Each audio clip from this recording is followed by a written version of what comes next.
Good morning, everybody. This is Christmas morning 2020, and it's been a very Merry Christmas. Now, for our eyes, one of the first things I opened, and one of the things I've been looking long forward to open, here is Gigawatt, the Transformers 35th anniversary crossover mashup, and this is not, of course, the one that was one of 1985 pieces. This was the mass release. I'd rather have this because it's got the darker windows there, as you can see inside of there. Love the artwork here on the front. There's the mashup symbol. On the top of the box, you have the old school steps to transformation. It's usually a quick 4 shots of what you get instruction labels. On the side, you get another great product shop. On this side, you get it like it's backing out of the trailer. I think this is how I will open this thing up. And it just looks amazing. On the back, we have one of the best car backs of the mashup so far. Much like Ectotron, you have an actual read-up of some tech specs. I will try to zoom in on this real quick.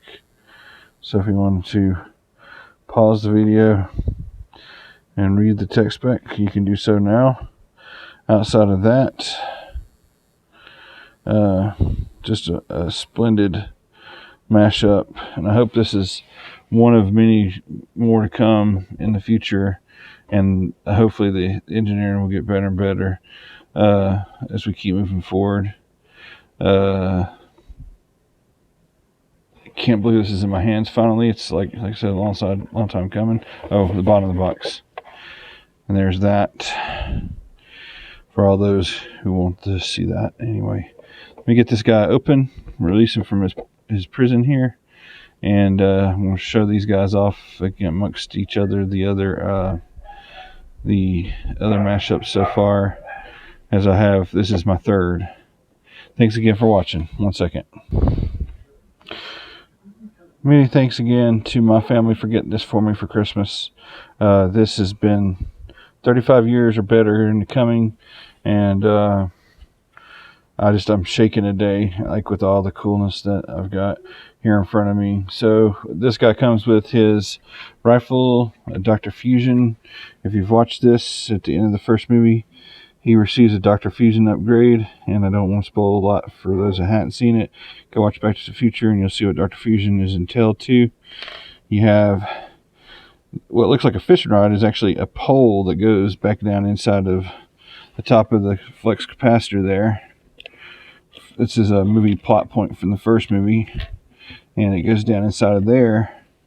So just like when Doc was demonstrating, in the movie, it's going to go, and he had this crude thing, and 88 miles per hour, it goes go through there, and it hits this tripwire just as the lightning bolt hits it to get the 1.21 gigawatts of electricity, because this thing's nuclear powered.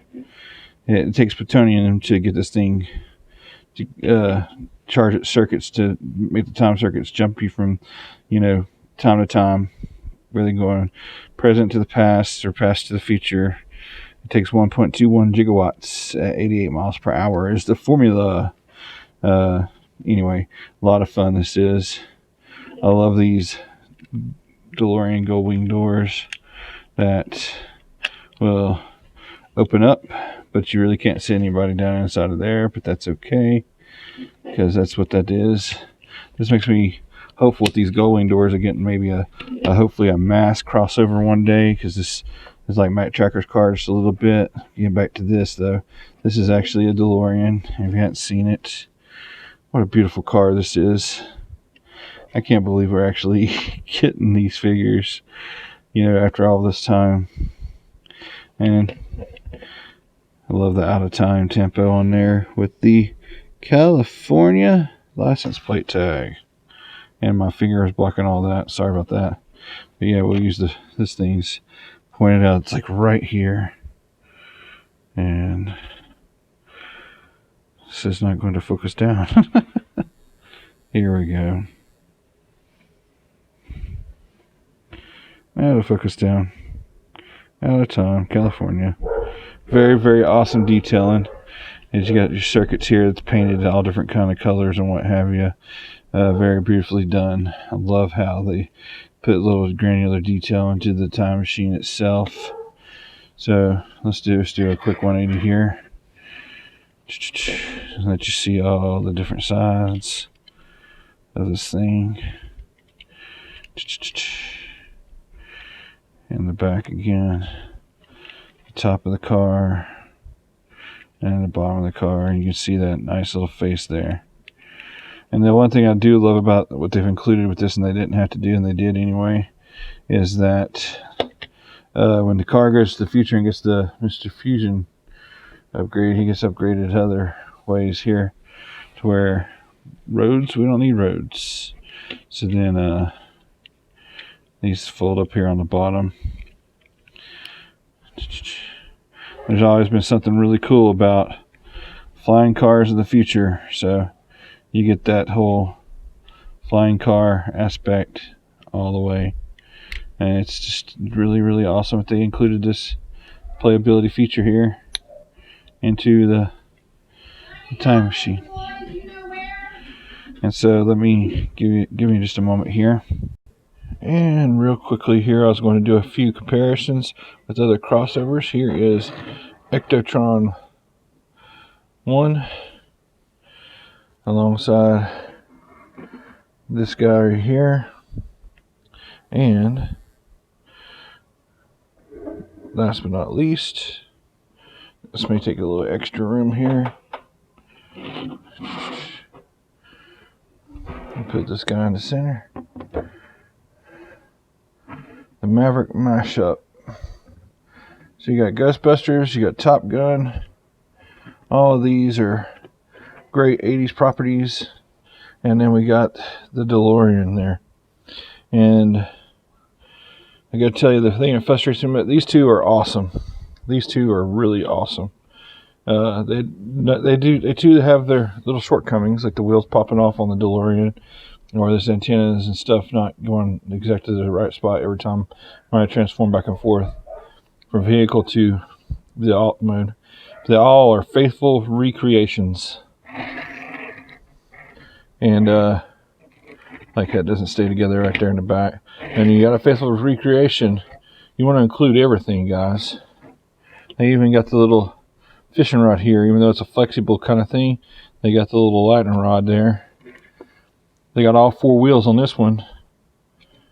And the Captain Fusion, it just needs to be rethought out because it just wants to keep popping off. This as long as it's staying on there. But on the bottom side of this guy, there's no rear landing gear. And that's like, okay, we're going to release the DeLorean or the Ectotron 1 and not have the full set of wheels to it. It's the same thing here. These mashups cost a little bit more, and I'm willing to pay for them. But they should have all the love from the movies. That the movie has it, and it has landing gear, which just does. And I mean, come on, man. I mean, just need some landing gear, like affixed in here somewhere that we can display it. I don't like this little fake stuff here, and it's a little unnerving. But that said and done, that complaint, I love these mashups. I want to see more of these. They should be pert near mastery quality like these guys are. And don't leave out the landing gear. Give them good waist articulation and wrist articulation. Get them good articulation and give them the good premium paint jobs. The one that was 1985 had clear windows. You could see all the waffling. You still see it a little bit in a bright light. But they tinted the windows dark. That's an A+ there. So let me get them in the robot mode, and we'll show these guys off. And go get this guy in the robot mode, go through it, and then we'll show these other two next to it. Thanks again for watching. If you haven't done so, please subscribe to my channel down in the description there. And smash that like button if you like this video. Comment on my videos, and you know, it just goes a long way to help the channel grow, especially when you visit the Patreon as well. And if you got some other, I mean, pointers, I mean, like, just go to the comments. I just want to build this channel, make this the best it can be for quick reviews. Okay, let me get these guys changed, and we'll do a side by side after I do a full run work around with Gigawatt. Hang on one second. Of the trio, Gigawatt is the smallest bot mode but with the most articulation. He's got the ankle rockers, he's got the knees, he's got the thigh swivels, he's got the waist. I got him posed like he is in the picture there. Where his shortcoming is in his wrist. I wish that they would fix this and it not be a thing for future bots. You go around the back. And because of the gold wing doors, he's got a couple extra storage points that Sideswipe and all that mold mates don't have. And I simply love the way this looks. His other parts from the time machine fold up into the back of his legs and stow away neatly. And he's got all the combat ports, so you can armor him up if you so feel the need to. But I want to have a bunch of these, in time to stand and pose together. Here is the Maverick mashup. I'm going to try to move this forward a little bit. There's the Maverick mashup. And we'll zoom back a little bit more right here. And here is Ectotron 1. And these guys are roughly Voyager class figures, sold at a leader price point. This is a deluxe sold at a Voyager price point. And I'm okay because it does got the retooling. It's got the flex capacitor and the time circuits in his chest. And I feel like these other little details could be filled in down here, but it's okay. They did paint his tail lights and whatnot in the back end of the car mode. The head looks great. And this should be the start of something really beautiful here. G1 blockiness aside, shortcomings aside, I think these guys look great together. And like I said, this was 35 years coming, 34 years coming, and another 35 years coming. I mean, it's just been a long time. Always played around with that idea in my head, like what if the Ecto 1 could turn into a robot, or the DeLorean, or what if this is like Starscream's cousin or something or another. And they actually went through with it, but there's need to paint apps if we keep going forward with this. Fix the articulation. For like we're paying $50 for these guys and $30 for this guy, and don't leave out little shortcomings like the landing gear. The landing gear is vital to this guy. Like I said, he wouldn't take and knock the real wheels off of both of these guys. Anyway, with all that said and done, I really do absolutely adore and love what Hasbro has done with this beginning mashup figures, and I see all in the future improvement and more of these to come along. We've got generations from the 80s, 90s, and the 2000s there. Huge back catalog of different cars over the years that we could do mashups, and like to see more of this happen. I think it's really cool having a Hearst Transformer. I think it's really cool having an F-14 Transformer, and I definitely dig a DeLorean Transformer. 2 thumbs up on this guy, and this is what I like to see, is like a little 80s section of my shelf, a 90s section anyway. And I'm just so excited. I've went over the mark. I'm still keeping it under 15 minutes. Thanks again to all those who watched. Merry Christmas out there, guys, and a Happy New Year. Be safe until all are one, until the next review. Have a good day.